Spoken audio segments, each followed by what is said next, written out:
हमारे दिलो दिमाग में गूंजता है, महात्मा गांधी की याद आती है।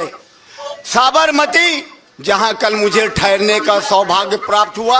6 साल से श्रमिक अनशन चालू है और सभी को मेरा सादर सादर प्रणाम।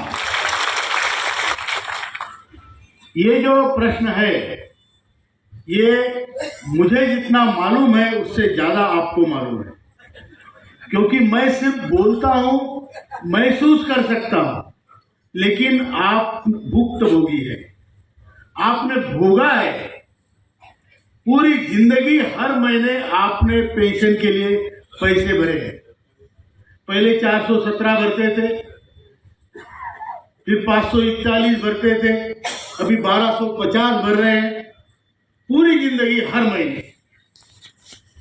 क्योंकि आपको 60 साल की उम्र के बाद ये अपेक्षा थी, ये वादा था कि आपको पेंशन मिलेगी और रिटायरमेंट के बाद मरने तक की आपकी जिंदगी एक डिग्निफाइड, इज्जत की जिंदगी हम जिएंगे और इज्जत की मौत हम मरेंगे।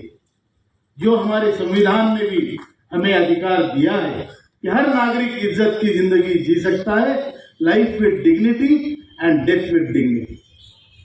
इसके लिए आपने पैसे भरे।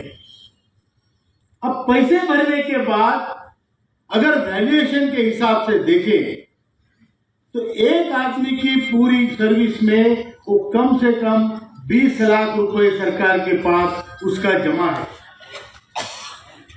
वैल्यूएशन में, और ये 20 लाख के एवज में वो 20 लाख कभी वापस नहीं मिलेगा।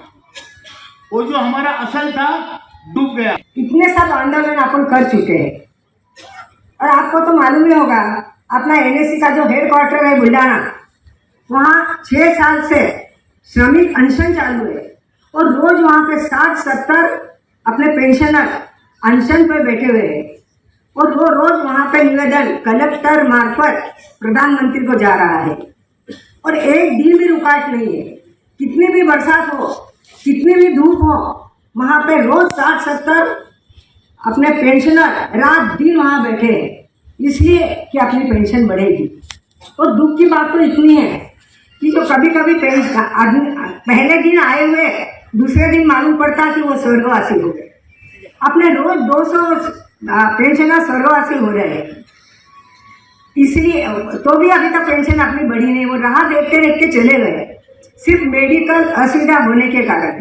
क्योंकि 2000-2500 में क्या होता है, कौन सी भी मेडिसिन नहीं आती ना। और आजकल तो पेंशनर को शुगर है, बीपी है, सबको है। इतने 1,500-2,000 में वो क्या करने वाले हैं? अरे सरकार को सोचना चाहिए था ना। और हमारे पेंशनर वहाँ पे बैठे हुए 6 साल से बैठे हुए हैं और कोविड के टाइम में भी जहाँ बाहर निकलना कठिन था, लेकिन अपने पेंशनर रोज वहाँ पे बैठते थे, इसलिए कि पेंशन अपनी आज नहीं तो कल बढ़ेगी। इतने होने के बाद भी अपने वहाँ पे जो अनशन लगा हुआ है, जो बुल्डाने के पेंशनर ने वहाँ जो धुनी जलाई हुई है, वो धुनी की लपट है पूरे भारत देश में पहुँच चुकी है, दिल्ली तक पहुँच चुकी है। और वो जब तक जलेगी तब तक विजयश्री की संविदा उसमें नहीं गिरेगी। और आज नहीं कल अपने को विजय मिलने वाली है। भगवान बोलते हैं ना, भगवान के घर में ढेर है लेकिन अंधेर नहीं। साबरमती के संत ने कर दिया कमाल, रघुपति राघव राजा राम। जब ये भजन हमारे दिलो दिमाग में गूंजता है, महात्मा गांधी की याद आती है।